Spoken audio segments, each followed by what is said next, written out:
George, Trump got the money. He posted the $175 million bond in the fraud case. Got a couple days to spare. This is obviously the reduced amount. He couldn't, maybe he couldn't, supposedly he couldn't post the 464, but now he's got it. What's your reaction? It's good. That's a good thing. I think a lot of people reacted negatively to the reduction in the bond, but I think that's based on a misapprehension, a misunderstanding of what the purpose of an appellate bond is. The purpose of an appellate bond is to protect the judgment holder, the person who won the judgment in the court below. If there had been no bond because it was simply too large to post, then the state of New York would have had no protection and would have had to go out and seize assets, which is something that really is a very, very difficult task and a very, very costly task. So the people, the taxpayers of the state of New York should be glad that the court reduced the bond, enabling Trump to be able to post the bond. That would mean that once the appeal is over and the state wins the appeal, they automatically get the $175 million. Assuming the state wins the appeal, Christy, let's talk about that. Now he can appeal. How's that going to go? Well, one good thing that came from this is that there's going to be an expedited appeal. Now, these things move slowly, but this will actually... I don't believe in expedited in the justice system. By appellate terms, it will be expedited, meaning that we're going to see this process start in the fall. You know, look, I don't think he has a leg to stand on as to the appeal. This was a very detailed decision by Judge Engoron that was based, in fact, in his credibility findings of all of the witnesses. You know, I don't see that there. And you also had defense experts that were found to be unreliable and really didn't put up much of a fight on the core legal issues here. So, you know, when it comes to factual disputes, really that's where the appellate judges tend to stay away. And this is such a fact-based inquiry here that I think it should stand up on appeal. Well, let's talk about the leg that he is standing on because he's using it to kick. I want to talk about Judge Merchan in the hush money case, now basically being forced to expand his gag order to protect his own family and other people and family members involved in this case. What do you think of the judge's decision and just sort of where we are? Well, where we are is we're 2 weeks from trial. And so you have to figure, you know, being a former prosecutor myself, 2 weeks before trial, Alvin Bragg and his team are meeting with witnesses to try to prepare for this trial and keep their eye on the ball. And these witnesses are coming in and saying, this judge can't protect his own daughter. How am I going to be protected? What am I subjecting myself and my family to? And there is that pushback that is happening that Alvin Bragg details in his brief about why this gag order needs to be expanded, because the judge needs to show that he can administer this trial in a way that has integrity, in the way that people feel protected and they're not scared and they're not motivated by fear not to do their civic duty. And so that is very clear in this order. The judge is saying, this isn't really about me. This is about my responsibility to everybody in this trial to make sure that people can do their duty and protect themselves. But Donald Trump's lawyers here, this is about a strategy that's not just delay. We've talked about that. This is now distract the prosecutors. They don't want to be worrying about this kind of briefing 2 weeks before. They want to prepare their case. Distract them with all of this nonsense and disrupt the trial. Make the jurors afraid. And scare these make jurors. The witnesses, make people afraid to do what they need to do to administer justice. George, we actually have a quote from this expanded gag order that I want to share, where he writes, "It is no longer just a mere possibility or reasonable likelihood that there exists a threat. Threat is real." What is your take? Is this expanded order even enough to deal with that threat? It may not be, because Donald Trump is a sociopath. He's a psychopath. Nothing will stop him from trying to do what he wants to do, which is to intimidate and roll over and attack anybody he feels is a threat to him. And he is feeling that threat more than ever from all different fronts. And it's quite possible this may not be enough. I mean, he is a very, very destructive individual. He is mentally ill. He is very self-destructive, in particular, as we saw with the E. Jean Carroll trial, where he acted out in front of the jury and basically bought himself the punitive damages award that he had to post his $83 million bond for.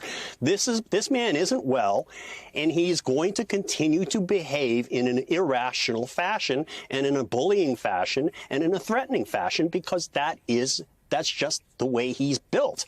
And it's not, it's not part of some grand strategy. Do you worry that it's working? Right? If you were a potential juror, if you were a witness, no, I don't know, it might affect you.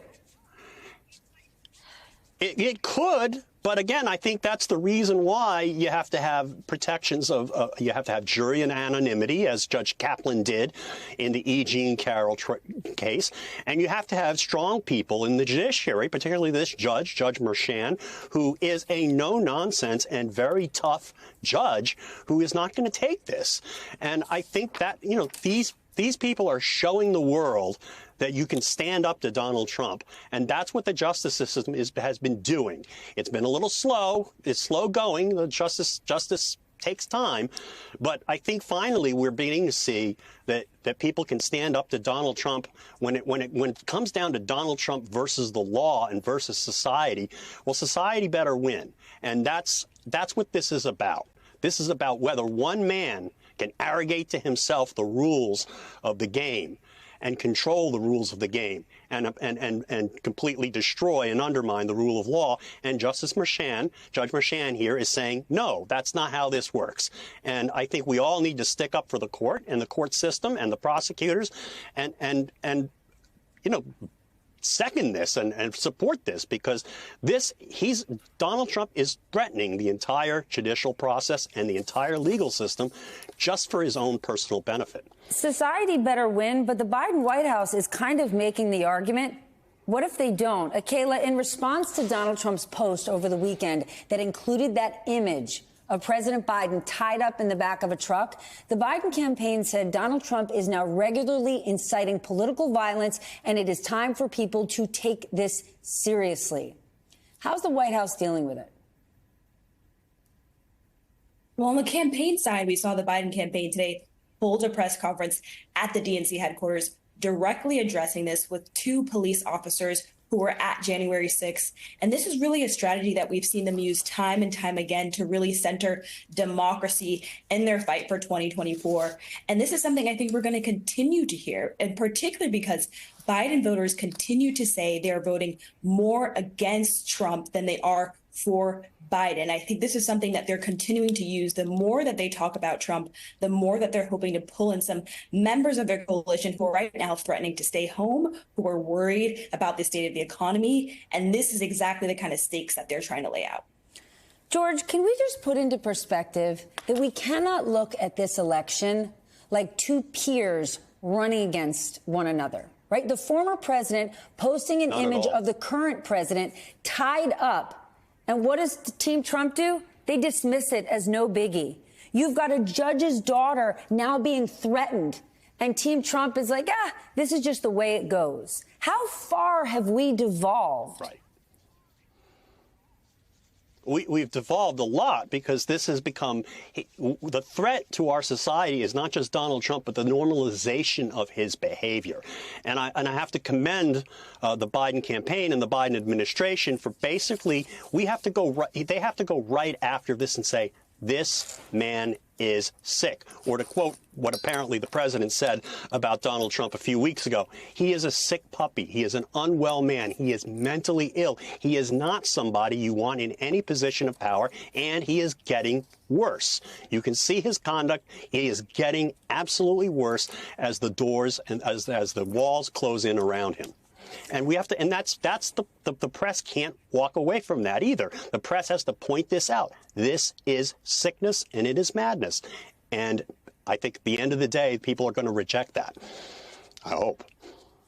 Christy, I want to talk about the hush money trial because it starts later this month, hopefully. And a source tells NBC News that former White House communications director Hope Hicks is expected to testify for the prosecution. People are all excited about it. But just because she's going to testify does not mean she's going to say anything. And if history is a guide, Hope Hicks is an absolute expert at standing next to Donald Trump and saying absolutely nothing. That is true. Look, but the prosecution is calling her, right? So they have to think there is something of value that she adds to the case. And one element in particular, she had a phone call that she was on with Donald Trump and with Michael Cohen right around maybe a day or so after the Access Hollywood tape. And so they may be calling her to say, Donald Trump was worried about how that Access Hollywood tape would affect the campaign. He cared about that. And so this idea that, what Donald Trump's defense is these hush money payments, they really had nothing to do with the campaign. This was more about Melania and protecting my family and my reputation. Hope Hicks may be able to say, actually, he cared a lot about how these things would affect the campaign. And that's an important element that the state needs to prove at this trial. Or, George, for the state, is Hope Hicks there to show that Michael Cohen's not full of it? Because we know that Donald Trump's team is going to paint Michael Cohen in the worst light possible. And it'll make it tricky if Hope's in the seat and is forced to say, yeah, Michael's right. Yeah, absolutely right. I mean, I agree with what Christy just said. I mean, this is testimony. We don't know exactly how good or how strong it is, but the fact of the matter is they hauled Hope Hicks before the grand jury for a couple of days at least, and they know her story is locked in. They know what she is going to say.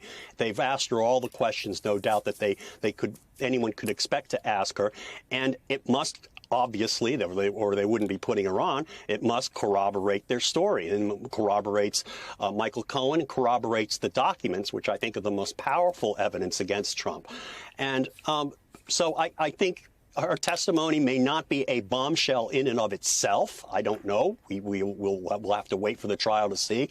But the corroboration is what prosecutors need to get a verdict beyond a reasonable doubt.